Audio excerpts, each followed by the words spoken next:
বা একটা কথা কি জানো, এই টাকার জন্য কত ছেলে নিজের স্বপ্নগুলো বিসর্জন দিয়েছে, হারিয়ে ফেলেছে বিকেলের ক্রিকেট খেলা, সন্ধ্যার বন্ধুদের সাথে আড্ডা দেওয়া, সবকিছুই ছেড়ে দিয়েছে এই টাকার জন্য। টাকার জন্য প্রতিটা ছেলে নিজের ক্যারিয়ারটাকে এলোমেলো করে দিয়েছে। পরিবারের কাছ থেকে নানা ধরনের কথা শুনেছে, প্রিয় মানুষকে হারিয়েছে, বন্ধু বান্ধবের থেকে আলাদা হয়ে গিয়েছে, হারিয়ে ফেলেছে তার বিকেলের আড্ডা, সন্ধ্যার আড্ডা, কিংবা বিকেলের ফুটবল ম্যাচ, ক্রিকেট খেলা, ঘুরে বেড়ানো, এই সব কিছু মানে পরিবর্তন করে ফেলেছে শুধুমাত্র নিজের ক্যারিয়ার ভালো রাখার জন্য, মানে প্রতিশ্রুতি করার জন্য বা টাকা ইনকাম করার জন্য।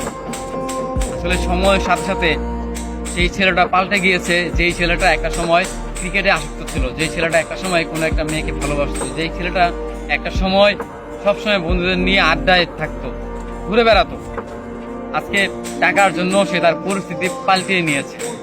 আসলেই মানুষের পরিস্থিতি মানে পাল্টানো প্রয়োজন, কারণ একটা সময়ের পর গিয়ে, বিশেষ করে ছেলেদের 18 বছরের পর থেকে শুরু হয় তাদের জীবনটা আসলে একটা বিষাক্ত, কিংবা তাদের জীবনটা একটা বেদনা, সেটা তারা মানে বুঝতে পারে 18 বছরের পর। বা 18 মানে জীবনের যে বয়সটা, সেটা হচ্ছে যে 18 বছর। তার আগে যে মুহূর্তগুলো, সেগুলো মানে খুব ভালো কাটবে, কিন্তু জীবনে যে 18 বছর যে পার হয়ে যাবে, কিংবা এই বছরটা যখন পার হয়ে যাবে, তখনই প্রতিটা ছেলে কিংবা প্রতিটা মেয়ে, তাদের কাছে মানে তাদের জীবন একদম বিষাক্ত মনে হয়। তাদের একদমই মানে নিজের জীবনটাকে তারা মানে ভালো লাগে না।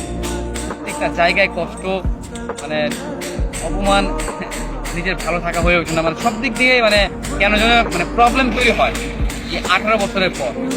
আর বিশেষ করে ছেলেরা টাকা যদি উপার্জন করতে না পারে, কিংবা নিজের ক্যারিয়ার যদি উজ্জ্বল করতে না পারে, তবে তার কোথাও দাম নেই।